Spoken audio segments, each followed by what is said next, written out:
భగవంతుని యొక్క ఆరాధనా విధానం కాలంలో ఎలా జరగాలి అన్న విషయాన్ని ఋషులు నిర్దేశించి ఉంచారు. ప్రతి నెల కూడా చాంద్రమానాన్ని పాటించేటటువంటి సంప్రదాయంలో ఉన్న మనందరం మాస శివరాత్రి నిర్వహిస్తూ వస్తూ ఉంటాం.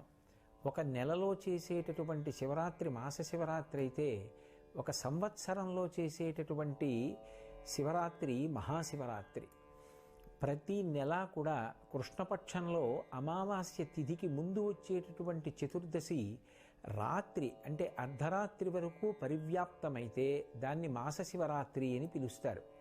అదే ఒక్క మాఘమాసం దగ్గరికి వచ్చేటప్పటికి మాఘమాసంలో వచ్చేటటువంటి అమావాస్య తిథికి ముందు ఉండేటటువంటి చతుర్దశి అర్ధరాత్రి పరివ్యాప్తమైతే దానిని మహాశివరాత్రి అని పిలుస్తారు.